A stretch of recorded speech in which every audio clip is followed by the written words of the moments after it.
Diane, and this is How to Train Your Caterpillar, a spiritual life coaching channel. You are very welcome here. Thank you so much for checking out the video and the channel. I appreciate it a lot.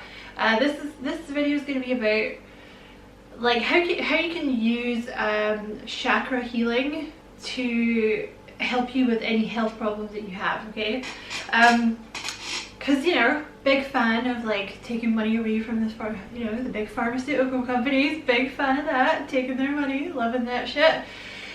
So before I get into it, I just want to say again, thank you for checking out the video. You know, I really appreciate it. Hopefully you'll find it useful and you'll enjoy it, and if that is the case and you feel like liking and subscribing for me, I would appreciate that very much as well. I also just want to put a disclaimer on this video. Obviously this is about healthcare stuff. I am not a healthcare professional. I have no healthcare training. I'm not a doctor.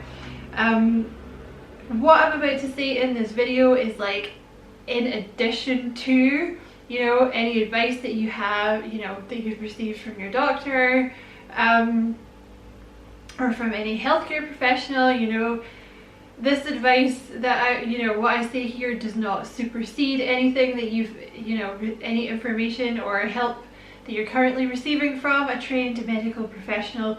It's like an addition, right? You can try it at the same time, you know, if your doctor or whatever says it's cool, you know. Okay, so that's my little disclaimer. So you can use the chakras, like if you want to know more about the chakras, I have a bunch of videos on them because it's like a little obsession of mine, because they're really important. Like the chakras are the things, there's 7 main ones, okay? So you have the root chakra, the sacral chakra, the solar plexus, the heart chakra, throat, third eye, and crown chakra. And you actually have a bunch of other ones, but that's the 7 main ones. Like when people talk about the chakras, that's what they're talking about.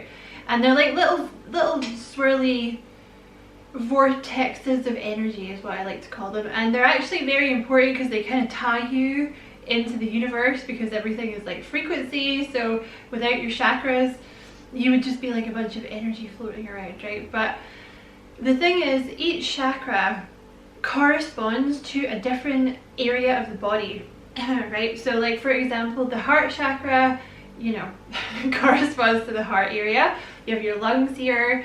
Like the throat chakra, this is this whole area here, so it corresponds to obviously the throat, shockingly enough, but also your ears, your teeth, your gums. So working, like using chakra healing can actually help with health problems that you have in that specific area, right? Like say for example, you know, you have like say you're prone to constipation, right? That's like a root chakra issue because the root chakra is in that area. Say you have like, you know, you have a lot of problems with your, like a sore throat, or you have a lot of problems with ear infections, or like receding gums, or like teeth problems. These are often blockages in the throat chakra.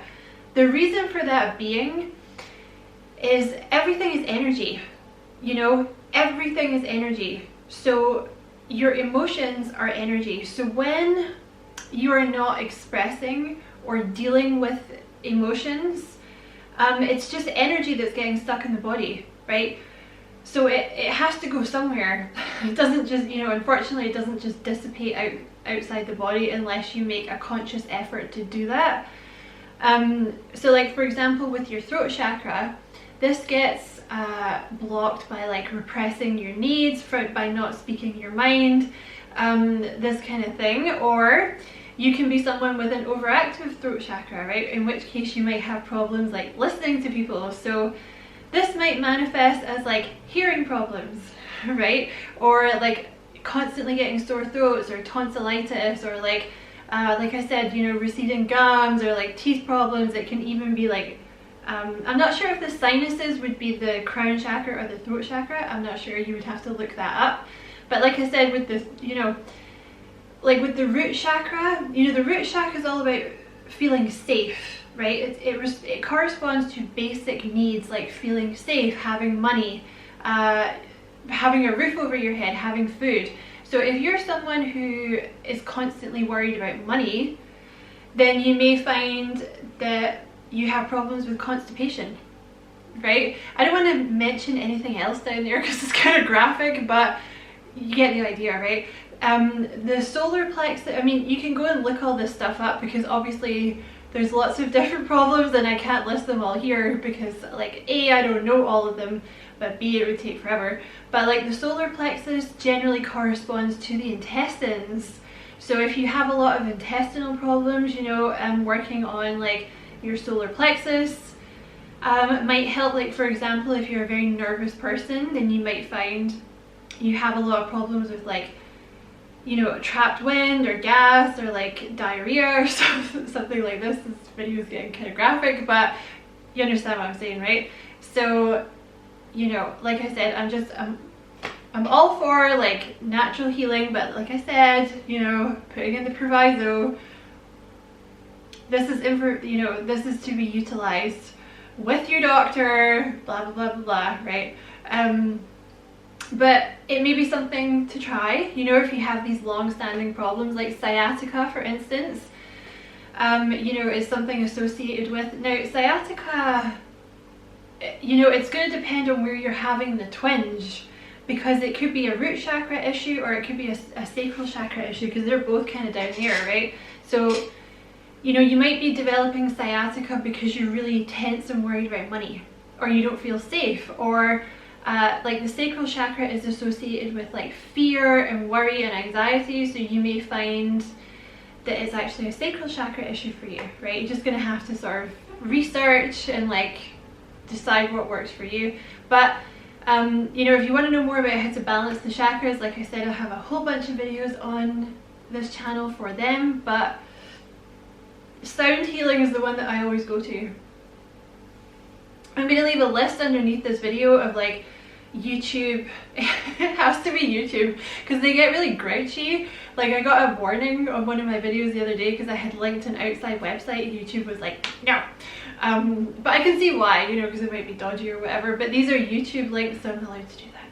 So I'll put the links, you know, underneath the video in case you want to use them. But yeah, that's the video. I just thought I'd put that out there in case you find it useful, because it really works. Like I used to have, I mean I still do, but touch wood, like I used to have so many health problems, and like so many of them since I started like working on like my chakras, because the thing is each chakra is associated with different emotions, right? So like you know, like I was saying, like the throat chakra is about like repressing, you know, if it's blocked it's about repressing your needs because it's about communication. Like the heart chakra is, you know, it's associated with like grief and unconditional love and things like this. So different emotions affect, you know, they get stuck in different chakras, right? So I just found that like working on my different chakras and like releasing different emotions within the body has really helped my health. So I just wanted to pass that on in case you find it useful, and you know, also like, you know, power to the people, man. So anyway, that's the video. I hope you found it useful. Thank you so much for watching. Don't forget to like and subscribe for me if you found it useful and you enjoyed it. I'd appreciate that a lot. And as always, I wish you many blessings, love and light. Take care.